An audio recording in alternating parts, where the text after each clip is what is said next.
Hello everybody, my name's Karl Lehmann from Dream It, Planet Live It, and welcome to this next video. So today I have the great pleasure of inviting Joe Clarke, who is an Olympic champion, to come and talk to us. So say hello, Joe. Hi everyone.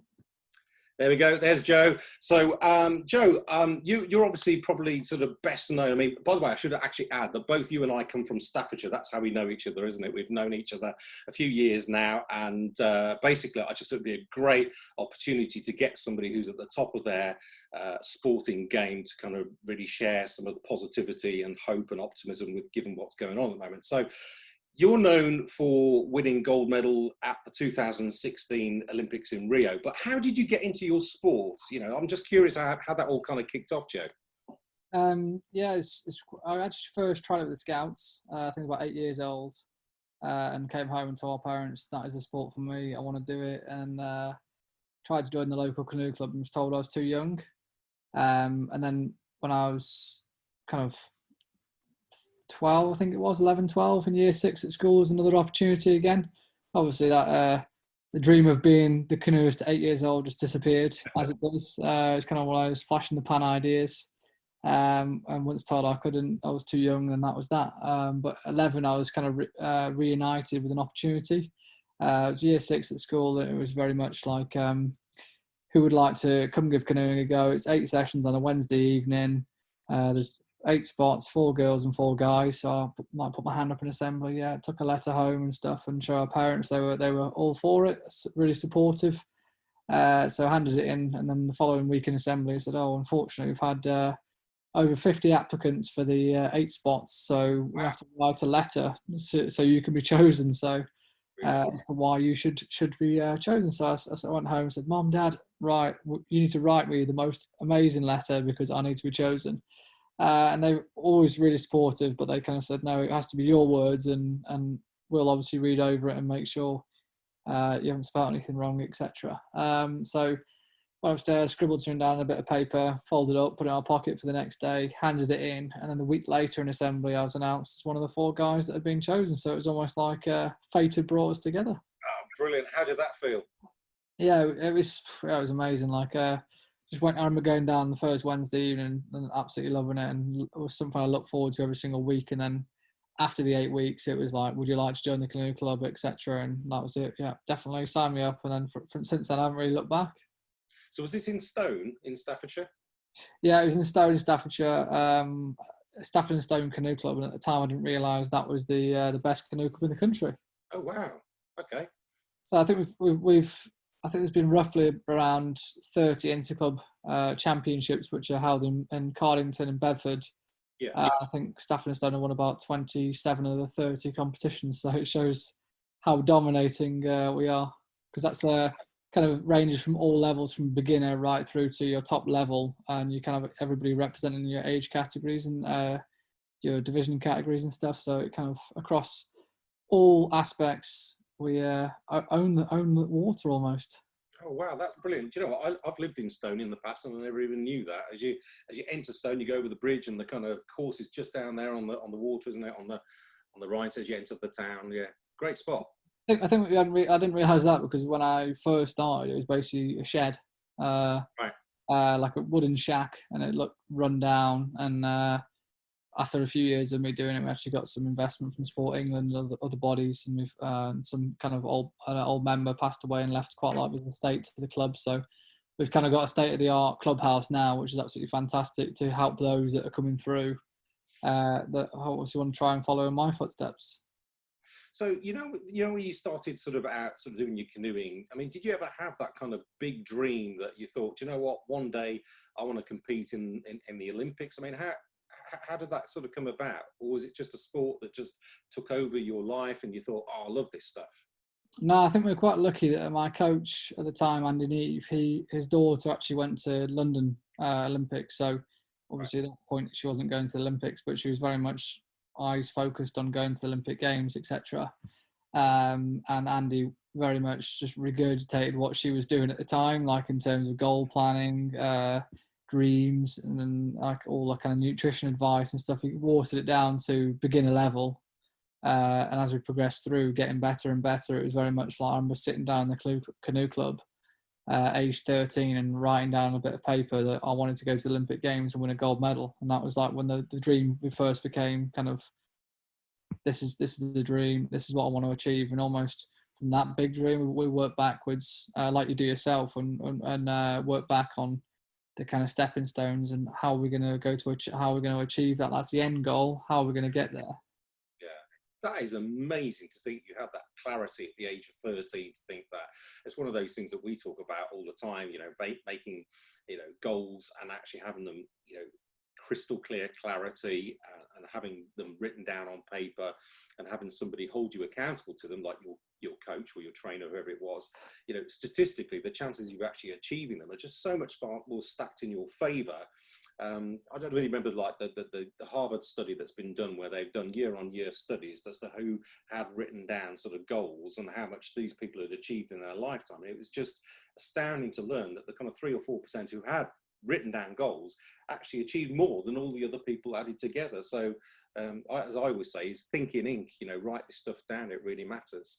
So tell us the journey. So from age 13, you know, where did it go from there? Well, it got pretty serious pretty quickly, just from the love of the sport, really. My first competition was actually at Stone, that kind of October. Ended up getting promoted from Division 4 to Division 3, which is kind of unheard of in your first competition. We all entered the competition, all 8 of us, and it was like, I don't expect any of you to get promoted today. And I think 3 of us out of the 8 of us got promoted. So two of the girls and myself. And so things went quickly. Age 13, I was the youngest person at the time to be promoted to the Premier Division, which is like the top league. Top division, and things just spiraled. I remember 2009 was the first year in the junior team, and that was like ticking off another part of the journey. Like, right, junior team, we're getting close to that Olympic kind of gold, right? The Olympic team, and obviously, then it was under 23 team in 2012. Like, tick that one off, and then just working up the chain really. 2013 was first year on the senior team, first year final in a European senior champs. And then obviously the first final at a world champs senior level. So all the plan was falling into place quite nicely, and rolled through to 2015 October, last weekend in October, and got selected for the Olympic Games. Speaking to you like this makes it sound quite simple and that anybody can do it. There's certainly a lot of ups and downs along the way, but kind of kept that focus on the plan and the stepping stones that we put in place to kind of work towards it. So tell us about that 2016 Olympics. I mean, I remember watching it, and I've subsequently watched it on YouTube. You know, you've done your run, and you know, well, you give the background, because obviously you achieved a certain sort of position in the semis, didn't you? And then you went on into the final. Tell us the story behind that. Well, we'll go right back. So I woke up the morning of the qualies, like normally, have no problem eating food. Went down to the food hall, which is like kind of can seat 10,000 people at once eating. 24 hours of the day, you can go there, get whatever kind of food you want.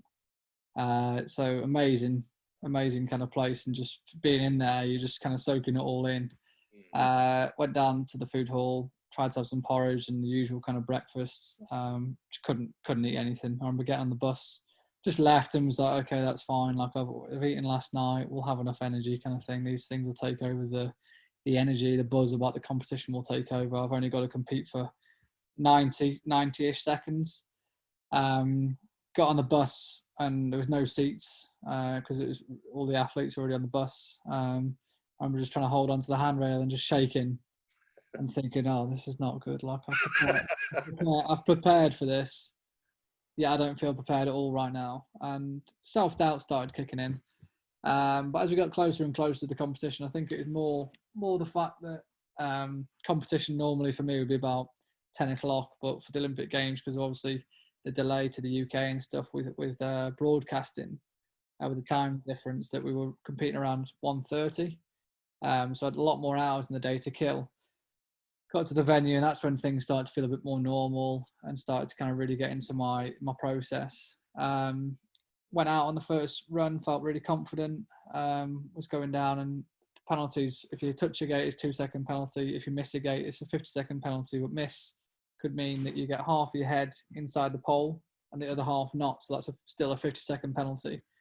So on upstream gate 13, there's 5 judges to judge all the gates, and 3 of them deemed that I had a 50-second penalty and 2 of them deemed that it's clean. So you go with the majority in that situation, and that was it, 50-second penalty in the first run. So had the fastest raw time by 2 seconds, but 50-second penalty. So I'm going back into the tent and I was thinking my Olympics could be over in the next 2 hours if I don't sort this out. I was really frustrated because I thought I'd got the gate clean, but clearly the results didn't say so. So I had to go out in the second run, and that was almost a good dry run of what the semi-final is like, because obviously the semi-final you only get one go at that before you go to the final. So went out confident, and then qualified in second. So that was quite nice. Job done. Went home happy. Qualified through, and then we had to wait a day, and then it was on to the semi-final. As you said before, qualified comfortably in third. So at this point, I'd had a second and a third. Wasn't feeling really confident going to the final, and obviously thinking back to age 13, thinking I'm 23 years old on the start line right now. This is 10 years in the making. Which is a very short period from kind of setting a goal to Olympic kind of final. And yeah, just felt really comfortable. I had a little smile to myself on the start line and just thought, you know what, this is one opportunity. I'm only get one opportunity in my life. You've got to kind of grasp it with both hands and go out there and do your best rather than think about all the things that could go wrong. Think about how good it would be to do the best performance. So set off and just everything went really smoothly, and there was obviously some mistakes in the run, and I look back at it and think could have done better, but it was the best performance on that day, and yeah, it was really, really tight racing. I think it was only 0.9 of a second between the top 6 men's kayak, which is like the closest an Olympic final's ever been. And how did it feel? Because you obviously did your run, and then you had to wait for others, didn't you, to do their run to know, you know, where that must have been just absolutely. I can't. Yeah, but it was lovely because it was like an amazing feeling, because I went down and knew that was like basically I went to the Olympic Games and I won a bronze, a silver and a gold, because I went down. I knew I'd won a bronze, so I kind of celebrated that, and you can see my family and friends in the crowd going absolutely wild. And then the next person went down and went behind, so I got an Olympic silver medal at this point. So our family's going even crazier and I'm going even crazier.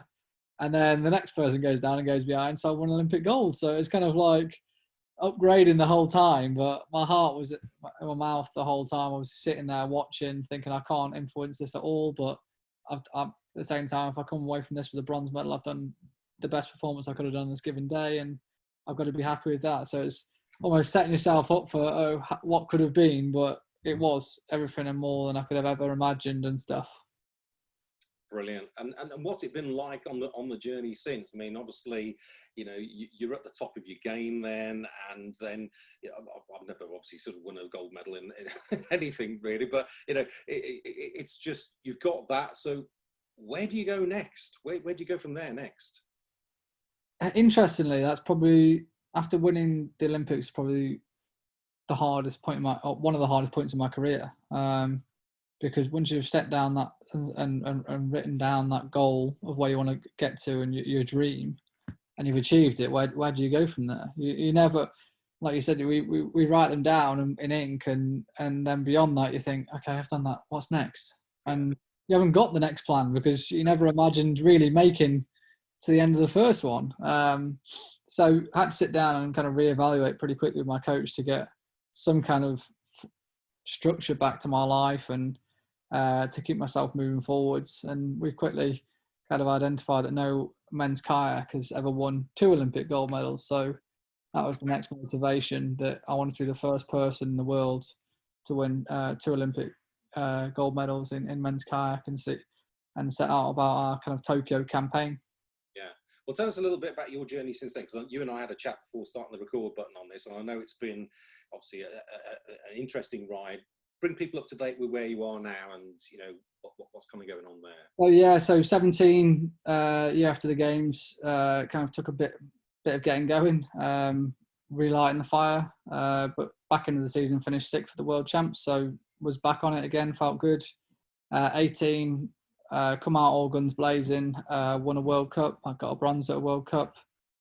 Finished 5th at the Euros and 5th. No, not in 18. Euros went badly in 18. think I finished ninth. And then at the Worlds finished fifth, and back in Rio. Actually, it was back in Rio again. So that was we won the team event, so world champions in the team event, which is the first time since like '95, I think. So that was quite a memorable occasion. And the sad thing was, I'd won the qualification, won the semi-final, and then picked up some penalties in the final and finished fifth. So I thought this is probably the only time I'm going to race on this course. I might actually remain undefeated. Because I would have won the Olympics, won the team event, and won the individual. It would have been a pretty big feat, but unfortunately didn't quite turn out like that. But 19 again, fantastic season. Unfortunately, just how the point system worked out for the Olympics, got pipped at the final hurdle, but achieved kind of massive achievements that year. Finished first in a World Cup and got ranked world number 1 in the world. Currently ranked world number 2. Had a shoulder op in November, getting back on it, and obviously we've had this lockdown situation, so it's just remaining motivated and reminding ourselves of the importance of mental health and fitness throughout. And you raise a great point there. I mean, I guess for mere mortals like myself, who probably have to kick my backside to get in the garage and do some weights or jump on my bike like I'm going to do this afternoon, what you do day in, day out. I mean, is it about having good habits? I mean, how do you have that kind of routine, that keeps you at the top of your game? I think simple, just like daily kind of plan of what you're going to try and achieve in that day. Sometimes you might not feel motivated to do so, and it's inevitable that you're going to wake up some days and think, I can't be bothered. I'm sure you've been there. We all have. I think it's just like, okay, this is what I want to try and do by midday. This is what I want to try and do by 5, and then allow yourself sometimes chill out and stuff. It's hard for me because my day is always structured around when the water's on for training. Like we have a man-made facility at Lee Valley White Water Centre. They turn the water on and that's that, and you have to go between those kind of an hour and a half. It's on in the morning, an hour and a half in the afternoon. So if you miss that, then you can't get on the water. So you kind of have to really structure your day around that. So it gives you a nice structure and you can work towards that. But with lockdown, there's no water. We've had to take weights home, exercise from home and stuff. So you're allowed to do whatever you want when you want. But that's amazing in some ways, but it's actually counterproductive in others because I'll do it in an hour. And then before you know it, you've only got 2 hours left before you go into bed. It's great to know that, obviously sort of people like yourself are just human as well, and it's one of those things, I mean, when we kind of coach people in terms of saying, have high daily standards that you set yourself so that, here's the big scary goal out here, but break it down into little baby-sized chunks. I was interviewing Mark Billage, who used to be CEO of an international Christian charity. And he's now doing all sorts of coaching with sort of business people. And we're talking about, what was his analogy? About how do you eat an elephant? You've got this huge thing out there, and the answer is one bite at a time. Break it down into little baby-sized, bite-sized chunks. And remember that if you trip over for today, it's just today, because tomorrow's a new day and you can get back on the horse again, so to speak, and sort of away you go. I mean, I've got a few questions down here to really try and sort of pull out, your thinking. I mean, I've got here, what's the hardest thing you've ever done, Joe? And what did that teach you about yourself? That's tough. I think probably one of the hardest things I've done is probably motivate myself after the Olympics, really, because it's so easy to have people saying, "Oh, you're Olympic champion, that's amazing," and kind of putting you on a pedestal almost, and that is great and it feels fantastic and stuff like that. But getting back on the horse, teachers kind of taught me that although I have achieved great things, and there's still a lot more to achieve, and that doesn't stop because I'm 23. I was 23 years old at the time. It's so easy to say, "Oh, I've won at life almost," but there's hopefully another, hopefully live to 100. So there's another 77 years in there, and want to tick off other things, and having the goal of going to the Olympics and doing it again is fantastic, and that's good. But that's probably to 35. So I'm constantly evaluating life myself now and looking at what's beyond that, because unfortunately the working age is getting later and later. By the time I retire, it'll probably be 80. Yeah. So I think it's taught me that for what you've done today, there's always got to be an outlook for tomorrow. Otherwise, you've got to have some purpose and some direction. Because it's without that, what is the meaning of life almost? That's a really good point, and I think it's when you hit a particular peak, as you did there. And I was talking to somebody else recently on another one of these series, and he's a business consultant, and again, top of his game in the corporate world. And he was talking about having business Sherpas, helping people up the mountain. He said, but one of the key things is understanding actually the most dangerous trip is actually the return journey back down the mountain, because a lot of people get up there, they've achieved the goal, and then the number of sort of accidents or deaths that happen, I'm talking about when you're climbing mountains in the Himalayas, it's on the return journey because people are exhausted, they're related or whatever. All of a sudden, your eye's not quite on the ball. And I thought that was a great analogy. I know that, I've done a bit of reading around you, and this was something, what are two people who've had the biggest impact on your life, and what did you learn from them? Sounds silly, but probably my parents in a lot of ways. Dad was always the taxi and like the guy that kind of was on the ground almost for competitions, and always came down and watched me training, supported me with that, like would try and train alongside me where he could, like he'd do some gym stuff in the garage at an early age when we were in a position to be able to actually lift some weights and motivate in that way. But he'd always be there, like come rain or shine, he'd always be there kind of helping me along. He'd be the one that would be doing those journeys at 5 a.m. to North Wales, and I'd be just fast asleep in the car. And then on the return journey, I would have paddled for 5 hours, and again I'd be sleeping in the car, and he'd be doing it. It's only now when you look back and see the kind of support that he gave in that respect, like Christ, when I have to drive to North Wales myself, I'm nearly falling asleep on the way there. I'm going training, and I have to stop for a nap on the way back because it's like, Christ, this is tough. I think Mum was then the other flip side of that. Mum was the one that was holding down the fort at home, making sure there was food on the table, doing the washing, cooking, cleaning kind of thing. And she was fantastic in that respect. So you kind of learn that they had their jobs, they know exactly where they stood with each other, and worked together as a team. And again, essentially, we were a team of three.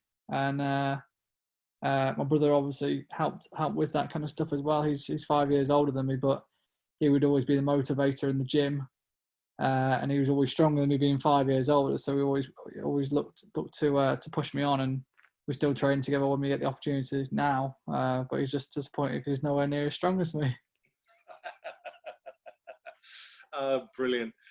Great little bit of family rivalry there. And it's interesting, us parents are actually sort of good for something then, aren't we, in terms of... Yeah, I think it's probably one of the biggest things is like for people my age, you're probably only now realising how much your parents have sacrificed and given to get you to the position you're in. And that's something I really kind of try and get across, is that even if you can't quite acknowledge it for what it is at 16, 17, 18, just to thank you goes a long way. Yeah, for real. Yeah, that's brilliant. I heard a rumour that you had this kind of poster of Steve Redgrave. Is there any truth in that, or was it just something I read on the internet?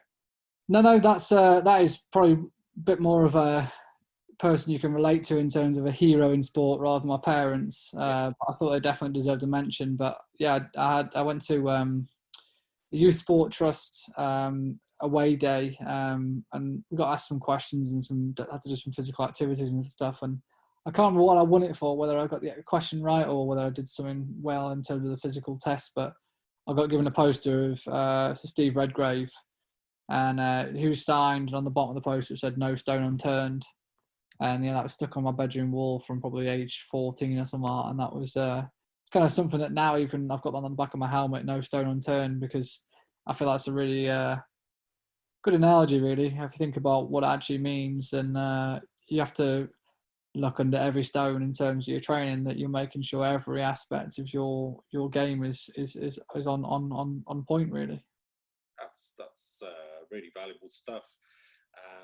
And it's, you and I talking just before we went on to record this, wasn't it, about it's the little things that make a big difference, and it's that accumulation of doing this stuff. Because sometimes, I don't know, people who sort of talk to me, they go, oh gosh, this Karl, this goal out here is far too big and too scary. And I say, yeah, but if you, like we said earlier, if you break it down into bite-sized chunks, it gets a little bit more manageable. You have to play these like mind hacks, don't you? Really, I mean, Yeah, if I said, oh, I'm gonna lift 1,000 kilos today, it sounds like an awful lot. But when you break it down to 10 sets of 10, yeah, then it's like, oh, 10 sets of 10 on 100. That's 1,000 kilos there. Like it's, I always do that when I'm exercising. When I've taken on a big session with. Since lockdown started, had to kind of mix training up a little bit and do some kind of CrossFit workouts. And we've been doing like almost like a pyramid that you start at the top of the mountain. So you're 50 calories, then 40, 30, 20, 10. I always think, right, once you get the 50 out of the way, that's the equivalent to 40 plus 10. So that's 2 sets. You can just play mind games with yourself, basically, that it will be okay and we'll get through it. And then lo and behold, an hour later, some serious sweating and whatnot, you've got to the end and you feel fantastic. And it's just like, I think the biggest thing is breaking it down, because if you had this huge goal and don't have any steps on how you're going to get there, that you've got no chance, unfortunately. Or you'll definitely do better than people that haven't got a goal, because you've got direction. But I just think if you can break it down and evaluate against all of those points, then you can kind of track where you are at that moment in time. yeah, sure. So when are you at your best? When are you at your best in your peak performance? I'm just curious to try and get a bit of an insight into, what do you need in order to be at your peak performance? In terms of like kind of mentally or physically? Yeah, I think when I'm in like a nice point of equilibrium, like I'm getting my good sleep, probably 8 hours plus an evening, I'm eating well. But mentally, I think that's a really, really, really important aspect that we're only starting to cast a bit of light on now.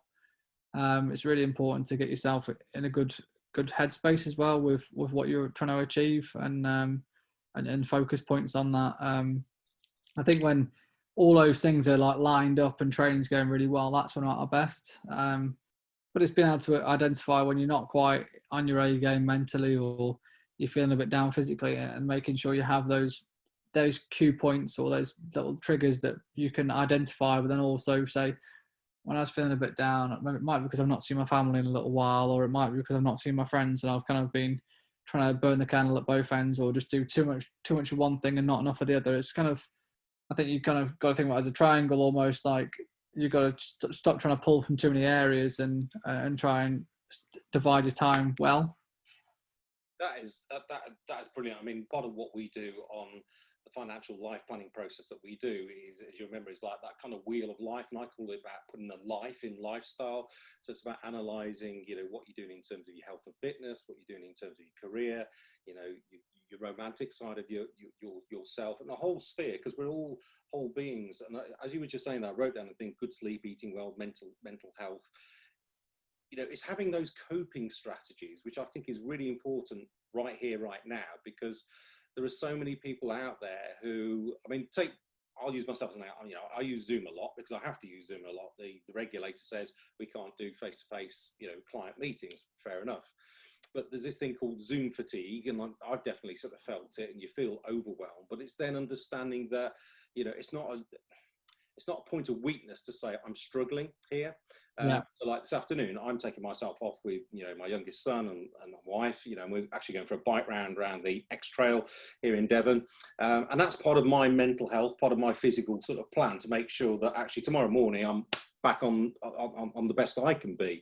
So are there little sort of tips or techniques that you would say to people that this is the sort of thing to reach out for? Because, I guess in your world of sport, you're always used to talking to coaches, aren't you? You've got that support structure around you. What about the normal person sitting in the street who perhaps hasn't really given it much thought? I'm just curious. That's a good question. I guess it's just, when do you feel at your happiest? I guess most people probably feel at the happiest when they've got their balance right. I mean, the ideal is we don't have to work, I guess. Like, we don't have to do the day job. But for me, I enjoy doing my day job. And I think likewise for yourself, you enjoy helping other people achieve their kind of financial security, but also freedom. Absolutely. Yeah. And that makes you feel good. So I think, like, when people say, oh, well, I was happiest when I was on the sun lounger in Mallorca or whatever. Yeah, but I'm sure you were missing something at that point. Like I think when you can get everything, like well, I did the wheel with the kind of lifestyle wheel with yourself, and I think it's really important if you identify what is most important to you. If money is the main driver for you, then that's obviously you're going to work yourself into the ground, and if that's what makes you happy, then essentially you have to go out and get that. But I think most people will realise that okay, money's fantastic, but if you haven't got people to share it with you around you, and you haven't got your holidays and your breaks and stuff like that, at some point something's going to give. So I think it's identifying you at your best and what is realistically you at your best. How can you kind of get to that situation? Because you can't just go spend money you haven't got, or you can't just go take holidays with time you haven't got. You've got to do everything within reason. And I think that's what I have to do myself. Like, it would be fantastic to go out partying as a guy my age would do, or certainly when I was younger at 18 to go out every weekend with my friends and stuff like that. But I had to realise that wasn't not allowed. It was allowed. You can do whatever you want, but it wasn't kind of in my plan of life. And realising what was acceptable, what I could get away with, and what mentally I could get away with, because there is a level of guilt there as well with it as an athlete. Like, you're always kind of thinking, should I be doing this? Should I be eating this? And it's having that. And simple example for me would be like having bad food. I'd try and treat myself once or twice at least a week, and kind of use like an 80-20 model, because it's so easy to be eating so well, and then you just kind of food then doesn't become a thing that you enjoy. It's more just a fuel. So I think probably assess where you're at, where you'd like to be, and how you kind of get to that kind of stage of happiness with all aspects.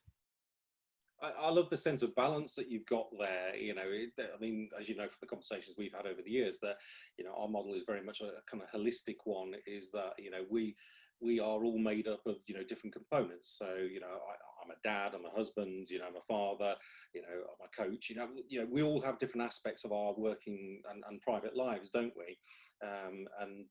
It's about how you perform in each of those areas, because if you're only excelling in one area, then you probably feel unhappy over here as well. And it's about that balance. So lovely to hear you say that, actually, Joe. No, I think there's so many parallels we can draw between the model you operate, but also people at the top of their game, business and sport. Is at the end of the, like you say, if you're excelling in one area too much, then you're probably are going to be unhappy. And that's true for sport almost as well. I'm not saying when I excelled at the Olympic Games, I was unhappy, but it did take a lot of sacrifice to get me there, and it was not a sustainable level for a drawn out period of time. Yeah. Brilliant.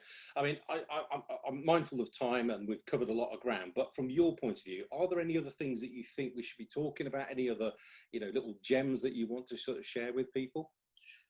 I think I've noticed myself, to be honest, I've been really fortunate in lockdown to feel good. I came out of a shoulder operation in November and was just getting back into training as kind of lockdown started. So had a good period of training for the first kind of month of lockdown, and get myself to a good physical level, because when I'm feeling good physically, then that helps mentally for myself as well. So got myself into some good shape.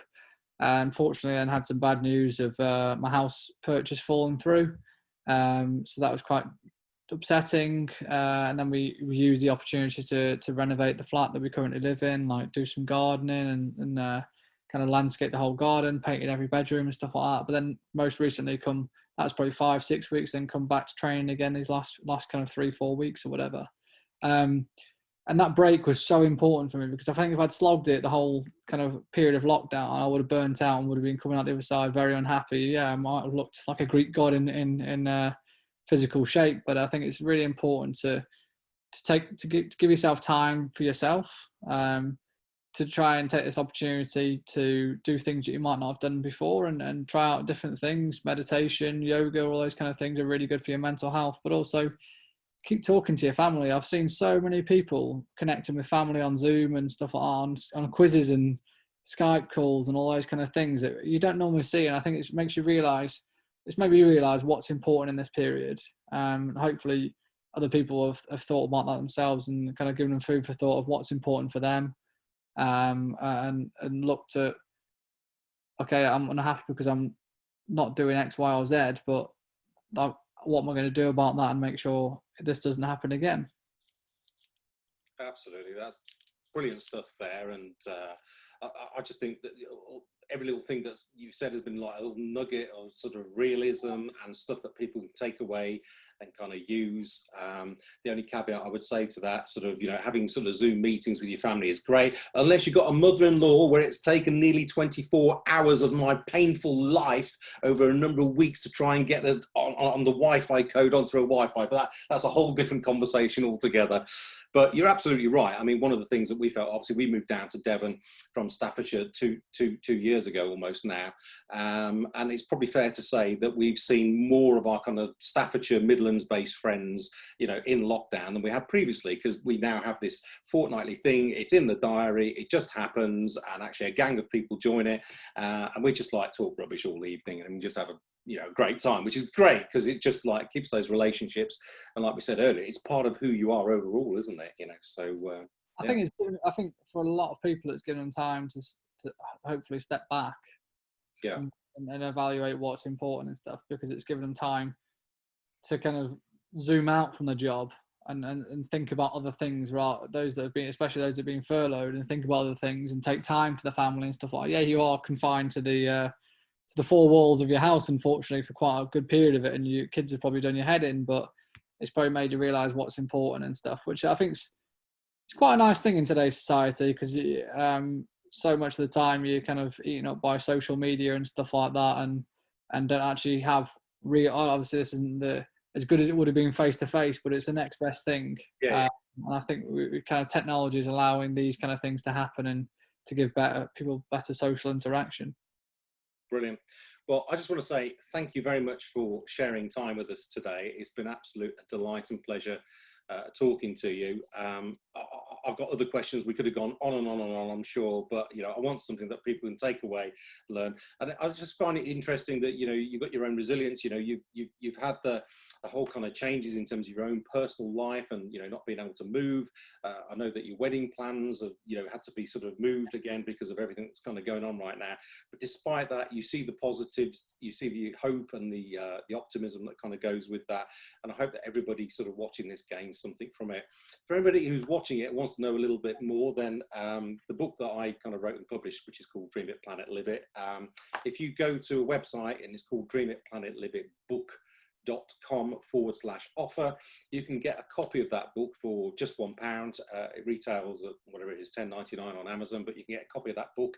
It's a limited offer that I've put on there at the moment, just to really help people in terms of giving back, in this time. If it can help you get your mindset sort of stronger, clearer, then we're here to kind of help and support.